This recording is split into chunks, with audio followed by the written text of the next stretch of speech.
ಯಾಕೆ ಅಂತಂದ್ರೆ D K Shivakumar ಅವರ ಇತ್ತೀಚಿನ ಕೆಲವೊಂದು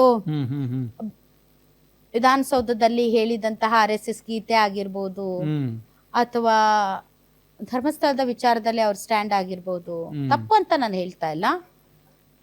ಕಾಂಗ್ರೆಸ್ ಪಾರ್ಟಿಗೆ ಇದ್ದಂತಹ ಒಂದು ಇಮೇಜ್ ಏನಿತ್ತು, ಇವರು ಅಲ್ಪಸಂಖ್ಯಾತರ ಪರ, ಇವರು ಹಿಂದೂಗಳ ವಿಚಾರದಲ್ಲಿ ಒಂದ್ ಸ್ವಲ್ಪ ಮೀನಾಮೇಷ ಎಣಿಸ್ತಾರೆ ಅನ್ನೋ ತರದ ಒಂದು ಭಾವನೆ ಏನಿತ್ತು, ಅದನ್ನ ತೊಡೆದು ಹಾಕೋದಕ್ಕೆ ಬಹಳ ಪ್ರಯತ್ನ ಪಟ್ಟಿದ್ದಾರೆ ಡಿ ಕೆ ಶಿವಕುಮಾರ್ ಅವರು.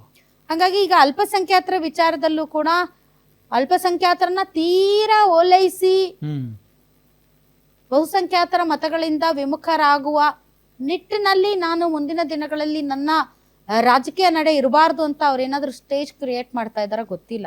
ಹೌದು, ಗೊತ್ತಿಲ್ಲ ಏನೇನಿದೆ ಅವ್ರವ್ರ ಮನಸ್ಸಲ್ಲಿ. ಯಾಕಂದ್ರೆ ಮೇಲೇನೋ ಬದಲಾವಣೆ ಆಗುತ್ತೆ, ನಾಯಕತ್ವ ಬದಲಾವಣೆ ಆಗುತ್ತೆ ಅನ್ನೋದಾದ್ರೆ, ಡಿ ಕೆ ಶಿವಕುಮಾರ್ ಅವ್ರ ಮುಖ್ಯಮಂತ್ರಿ ಆದ್ರೆ ರಾಜ್ಯ ಕಾಂಗ್ರೆಸ್ನ ಇಮೇಜ್ ಅನ್ನ ಬದಲಿಸಿ ಅವರು ಎಲ್ಲರಿಗೂ ಒಪ್ಪುವಂತಹ ಒಂದು ಪಾರ್ಟಿಯಾಗಿ ಜನರ ಮುಂದೆ ಅದನ್ನ ಬಿಂಬಿಸುವ ನಿಟ್ಟಿನಲ್ಲಿ ಏನಾದ್ರೂ ನಿರ್ದಾಕ್ಷಿಣ್ಯವಾದಂತಹ ಕ್ರಮಗಳನ್ನ ಕೈಗೊಳ್ತಾ ಇದ್ದಾರಾ?